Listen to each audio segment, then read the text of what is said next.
And not to be carnal. Okay. But I'm Thank you. through Christ. Hallelujah. You should read that verse.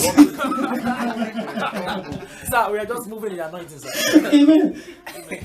But to be carnally is death. Is death. Here it's is death. To be carnally minded is death.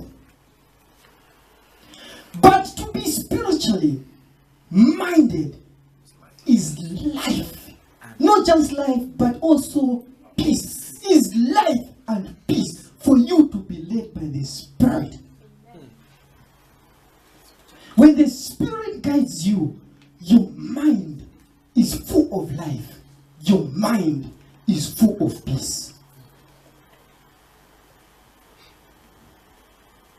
That's what a changed mind does. It is full of life. The unchanged mind is full of death. It's okay to say death. It's full of death. Let's move on. We don't have a lot of time. Now, 3 things that will help me keep my mind healthy. I'll just mention 3 things and then I think I'll conclude because we are supposed to close at 4 and I have less than 20 minutes. I would have spoken the whole day on this topic. I love it. I mean, I've been enjoying it from the day I started studying it. I was like, my God. You know, on the New Year's Eve, we talked about the wine skin and the jar. Why you are not supposed to be in a new year if you are not new yourself. Just think, a new time, a new everything, a new year, and the old you, it doesn't match. We need things to be new. We are singing the song that do something new in my life. Don't be tired of the new things that the Lord is doing in your life. Amen. Don't be tired of them. They are life. Now, the first thing that you need to do for you to keep your mind healthy is to feed the mind. Now, on the New Year's Eve, we say that Jesus Christ told the people that do what? Empty their jars. Empty them. Remove everything. Remove. Don't leave anything else. Remove, and he will put something new. Remove, and he put the best wine that they've ever drank. According to the theologians, they say that it is the best up to date. The best wine. He will put something which is the best that no mind can perceive in you.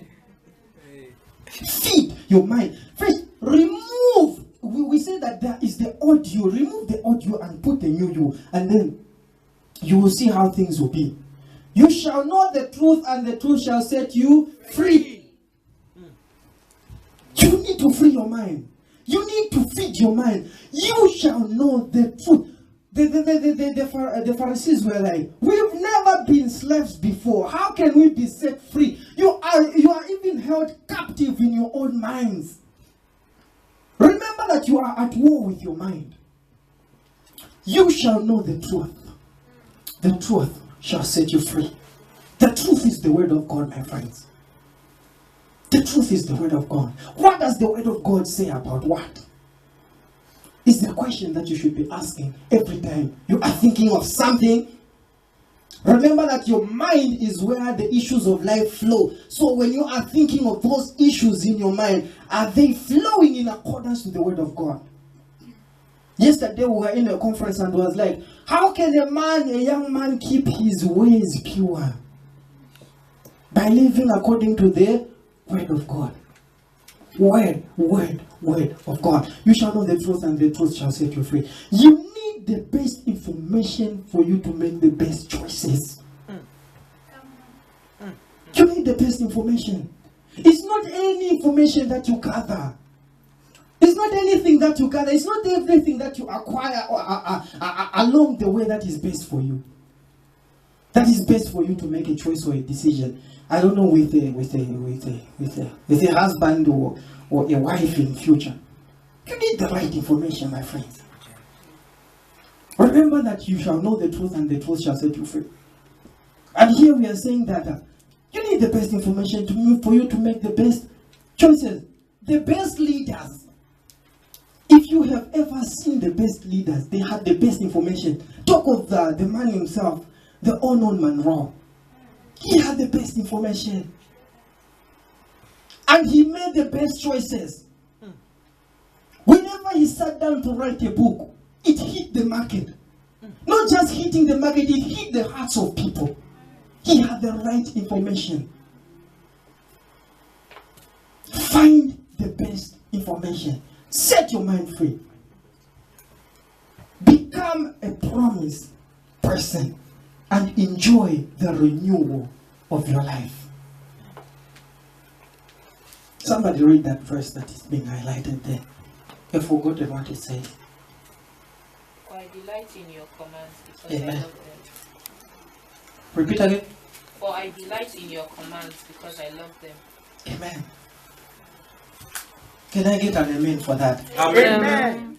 I delight, I rejoice, I enjoy your commandments because I love them.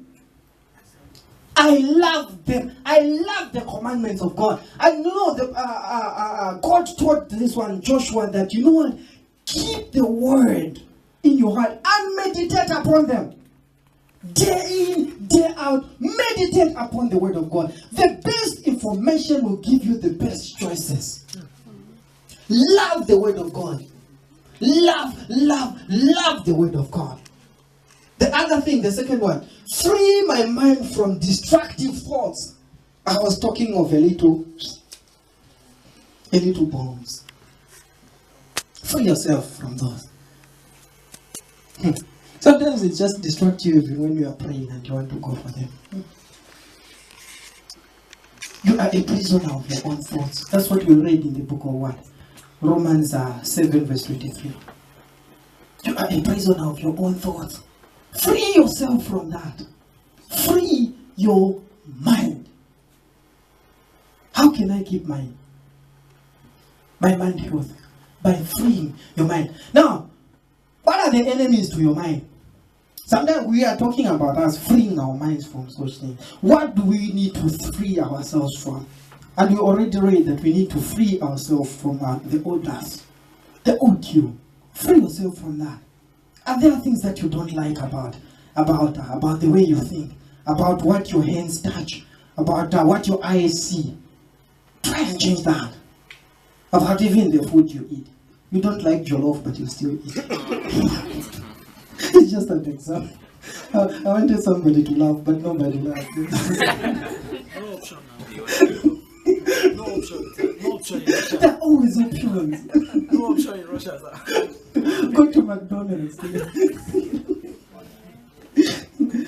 So there is a very big battle in your mind. And in Romans 8 verses number 5, we read already that the carnal mind is death.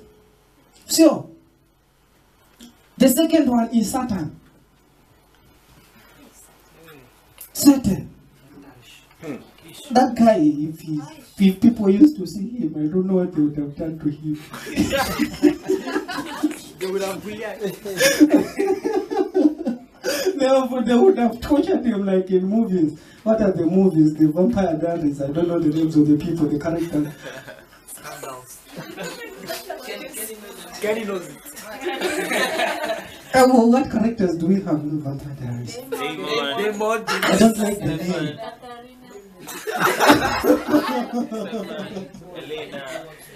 Okay, whatever the name. No, Renew your mind. Stop watching Vampire Diaries. I didn't say that. He says it. He wants to control your mind. This is what the devil does. He wants to control your mind. The devil has no control over your mind, but time and again he drops some. Bomb. Even sometimes when you are praying, he drops some. You are reading the word of God, he drops some. Intercession. Even in intercessions, glory to God. He has no control over your mind. So does God. God also doesn't have that control over your mind. You just allow him to. So these two guys, God and the devil, they always drop something in your mind. most of the times, we go for the atomic bombs. It goes like boom, and then and then in the end, you start regretting. In the end, you start regretting.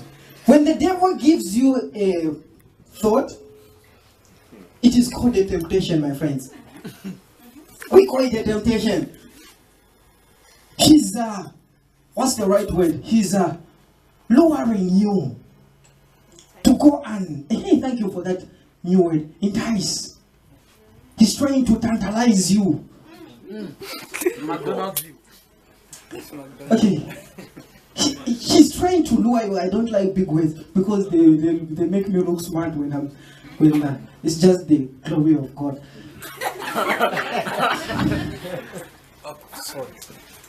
Okay, now where are we? But when Christ gives you a thought, we call it what? Inspiration. An inspiration. Whenever God speaks to you, it's not because he wants to interrogate you or shock you. It's not because he wants you to be tempted to go wherever and do whatever. No, he wants to inspire you to be a great person. He wants to inspire you to be a model, something that somebody will look at and say, I want to be like him. Whenever he drops a little that, it's for you to have a nice life. But whenever the atomic bombs come, I call them atomic because they come with force. They want to force themselves in you. They are temptations, my friend. And okay, fine. A temptation is not a sin until you yield to it. Simple. So you can be tempted. Even Jesus Christ was tempted. He didn't yield to the sin, to the temptation. So, a sin is a yield temptation.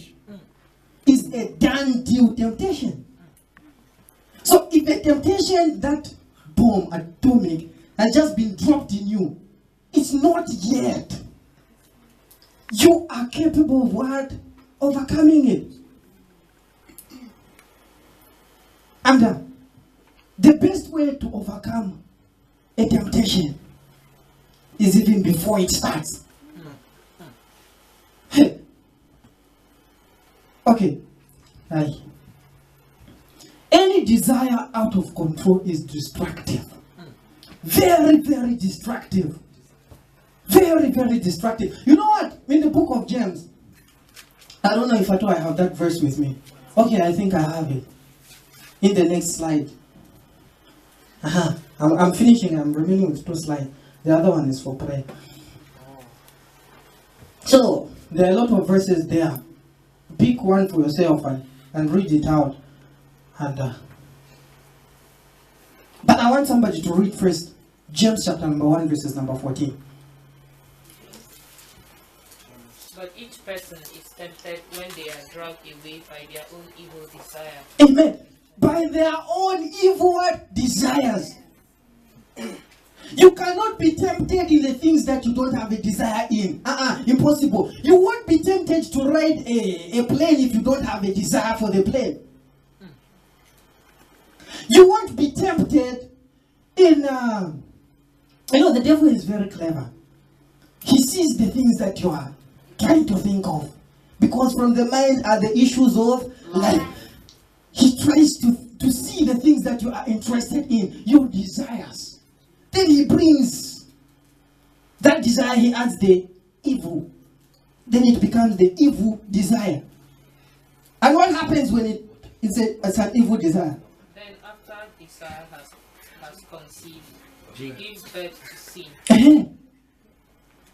Now, we have said that a thought or a desire that is not controlled or managed is what? Destructive.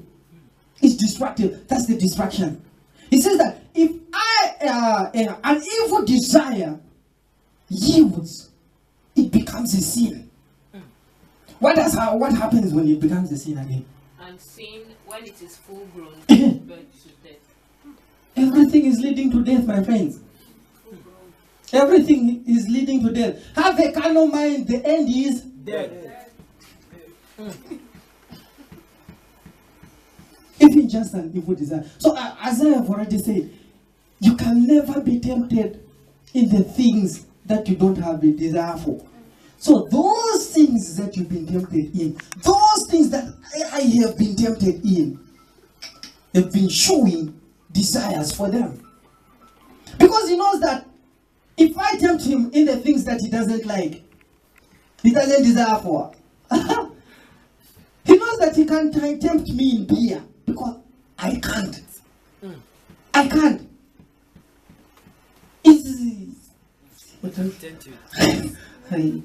Even the secrets, I can't. Amen. Please, okay, for me they stink. So he's bringing out kvass. I was listening to this one man. He was like, he was giving the reasons why he doesn't like smoking. He was like, there's a man came to him and he was asking, man of God, can I go to hell or if I smoke cigarettes or marijuana, whatever the names of the narcotics? He was like, the man of God was like, no, you won't go to hell, but you smell like you're coming from hell.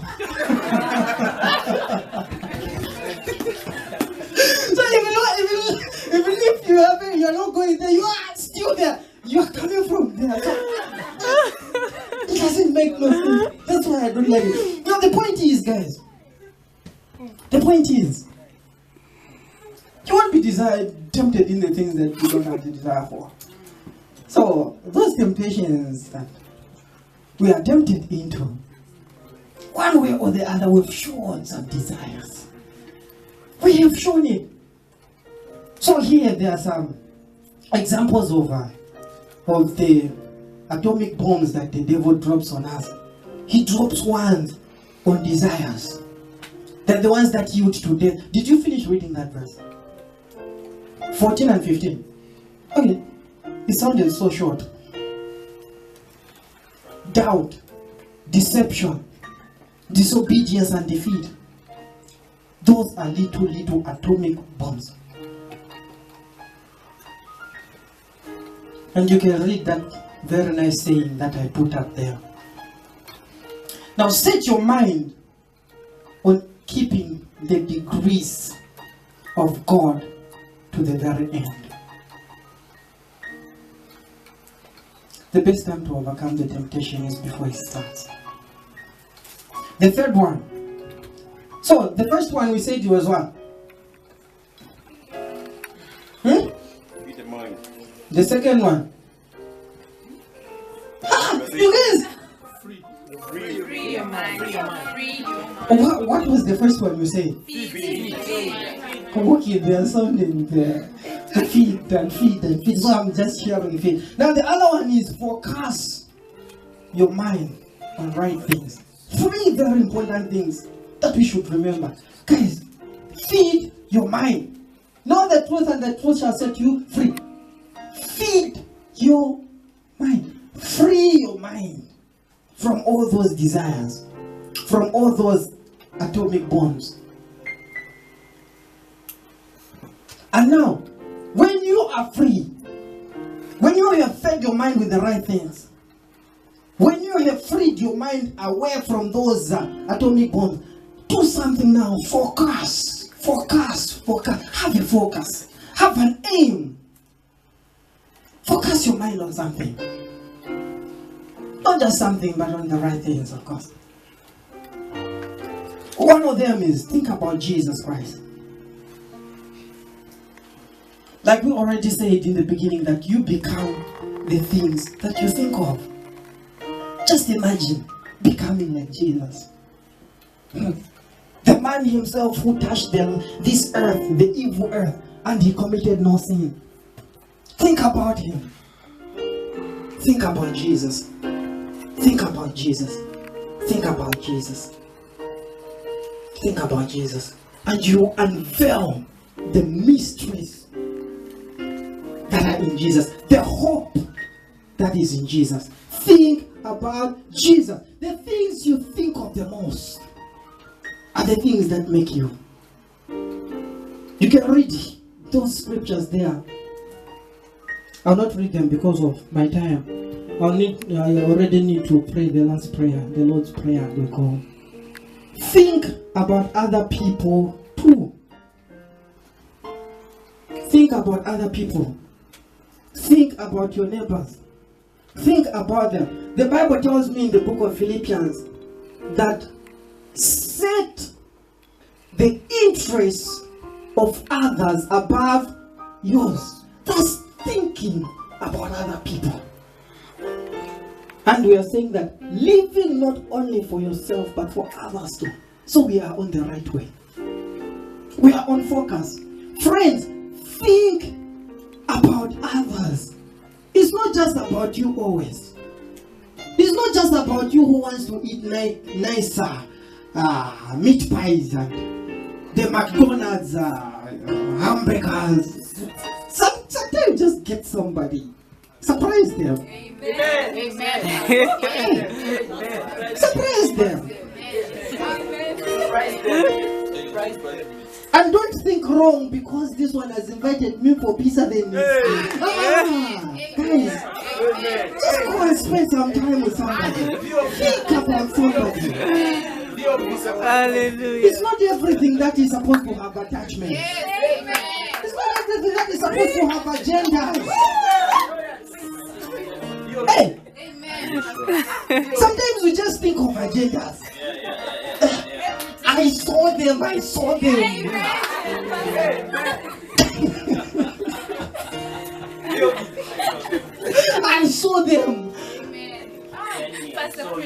Yes. I saw the pastor. Even the pastor. I saw this one. This one. The intercession leader. Come on.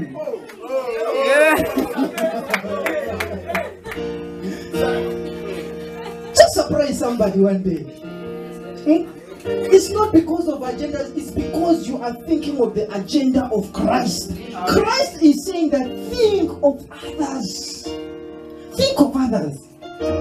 Don't complicate things. Things are very simple here.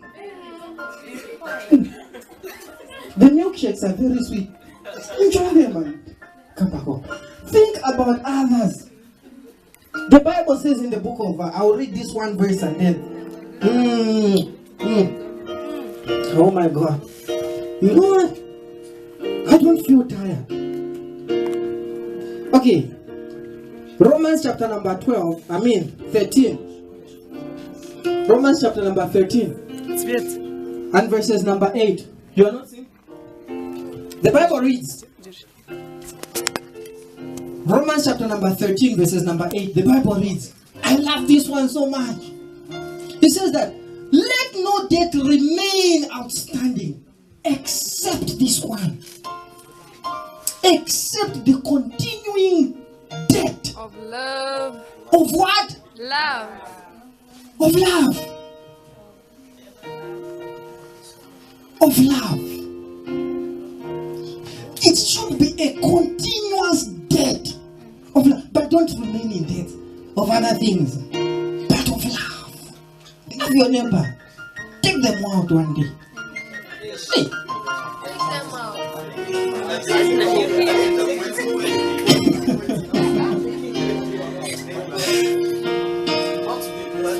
And the Bible here continues that for he who loves his fellow man has fulfilled the law. He's accomplished everything. He's a law doer, in other words. He follows the commandments of God. The Bible tells me that love your neighbor as you love yourself. Before that, it says that love your God with all your might, strength, heart. What else?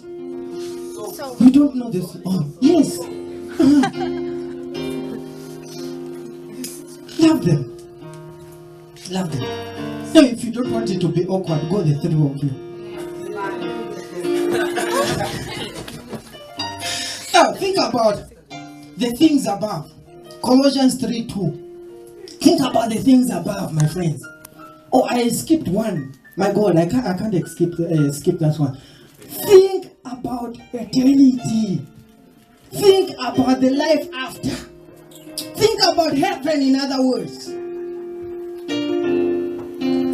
Think about heaven. Think about the things of God. Think about God.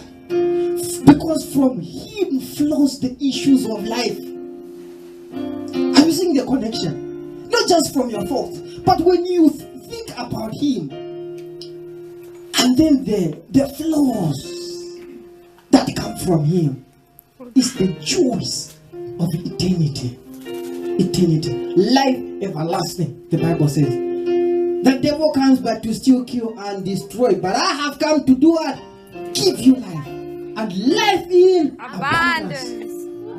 There's life in abundance in God. Think about that. How about that?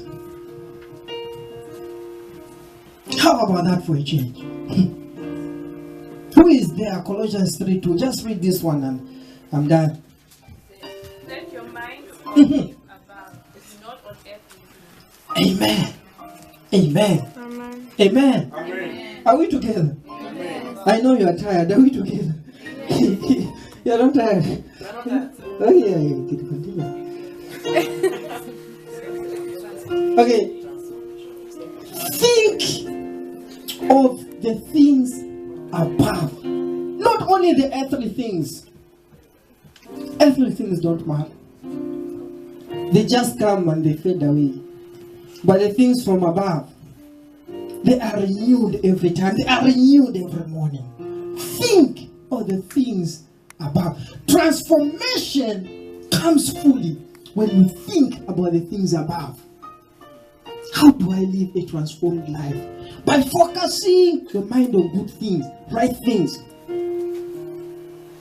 Thinking you can go through them again some other time and you understand. The most done things are done by the heavenly minded people. Are you a heavenly minded person or you are a carnally minded person? If you are a carnally minded person, the Bible says that the end is there. But if you want to accomplish tremendous works, extraordinary works, think about heaven issues. And the last thing, this is very, very last. Galatians chapter number 2, verses number 20.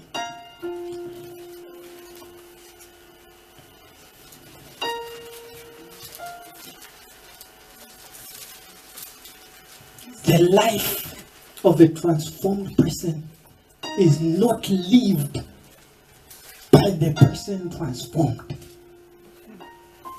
Wow. I'll repeat that one again. The life lived by the transformed person is not him who lives it, but the one who transforms him. Amen. Can somebody read that one? Any version, I think it will do for me. I am crucified with Christ. Nevertheless I live. Yet not I, but Christ liveth in me. And the life which I now live in the flesh, I live by the faith of the Son of God, who loved me and gave himself for me. Amen. Amen. Now the life that I'm living is not me living. It's Christ in me. That's why those little bombs are not going to make any atomic effect. Because I have Christ living in me. Christ in me, the scripture says, the hope of glory. When you are dead to sin, Christ becomes alive in your life.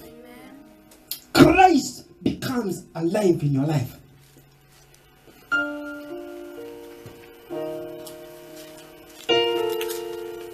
You become dead to sin. And Christ takes over. The Spirit takes the lead. Christ